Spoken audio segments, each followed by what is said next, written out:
Hello everybody and welcome back to another video. Today we have got the VirtuSlo endurance race using ZMAP categorisation, and I'll tell you a little bit about what that means in a second, but before I do, we are in Petit Boucle in France, which I believe means small loop, just like Petit Déjeuner actually means breakfast in French, but I won't bore you with my knowledge of the French language. So Petit Boucle is 62 kilometers long, 474 meters worth of elevation, and a really long track. This was a good hour and a half on the bike here, so a really decent workout.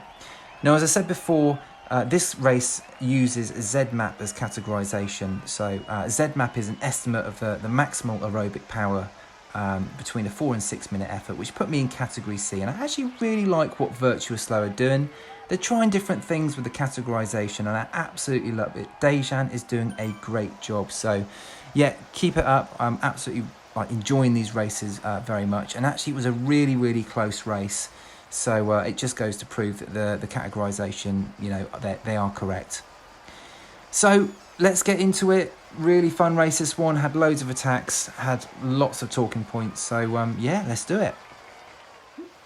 So I was actually racing with Dan Ackerman, who I've spoke about before on this channel. We ride socially outdoors as well as on Zwift, and he was meant to be in the category below, and he just sort of asked at the start why it was so chilled. And at the start, as you can see, it was super chilled, and I was sort of talking to Dan about maybe breaking away at some point, trying to sort of get away from the group before a couple of the KOMs, and yeah, so that's what we discussed. But yeah, super chill. As you can see, I've just sort of put how relaxed it was at this part of the race, but I knew it was sort of going to be carnage. So as we come up to the first little point where I think things could kick off, which is the Aqueduct KOM, you can see that it is sort of moving and we are going a little bit quicker, but it's still not a crazy effort. And as we get to the top here, the group is pretty much all together. We have lost one off the back, but there's such a long way to go still. We've still got 29 miles left in this race. So everything sort of came back together here, and yeah, no dramas really. So as you can see here, we have got someone trying to make a break out the front. And my plan was just to let others bring it back again. I'm not going to waste my energy with 27, 26 miles left to go. I just wanted to make sure that I preserved as much energy as I possibly could at this point, but this race had multiple attacks at the second half of the race, and it was so attritional. Now this little bit here, which were the kind of the snaky bit at the end of the lap, normally when you're doing, I think, the RGV route, yeah, just there was a little bit more to be aware of. I had to make sure that I was not being tailed off the back here, because people were making a little bit more effort, and there are a couple of people that I needed to watch out in this race for. So the Scottish chap, I think his name was Ian, he had an amazing watt kilogram, and there was a Danish guy as well that he was the sort of main instigator of attacks. Now, as you see, we're just coming up to we're just on the KOM now, and I can see that Dan has slightly dropped back a bit. He's a couple of seconds behind, and I've got a decision to make here. I want Dan to be in the race for as long as possible, so I messaged him saying, come on, you've got this, mate. And yeah, he made such a great effort to get back to me, but he just kind of slipped away. And then I had a decision to make. Did I want to sort of try and help him back, or do I just get back to the group myself? And I made the decision just to get back to the group myself, because he made such an effort to get to me in the first place. I'm not really sure he had much left, which was such a shame to lose Dan early on. But yeah, a bit of an effort there to get back in. Okay, so after a bit of rest here, we are now coming to the Aqueduct KOM again from the other side. Dan is about to rage quit. He's had enough. I don't blame him. And yeah, the aim for me was just to stay at the front of this group for as long as possible. I had a little bit of a connection outage there, so I know sometimes Zwift does that, but came back okay, and there was no dramas at this point. But this was the point at which the Danish guy started to attack over and over again. It was absolutely crazy. So here he goes, and obviously Denmark factually is one of the happiest countries in the world. But it also has no mountains, and 50% of all Copenhagen's cycle to work every day, which I didn't know about. But there you go. It's my knowledge of Denmark. So obviously he's gone off already, and then we bring him back for the first time. And then a couple of minutes later, off he goes again. So this is attack number 2 from the Danish guy. And I'm not really sure, so I bring him back again, which is fine. And then I kind of think, well, maybe I should work with him, but I just haven't got it in my legs. So the whole group then comes back together again. So that is attack number 2. So I think, okay, you know, we've had a couple of attacks, nice little bit of rest. Nah, off he goes again.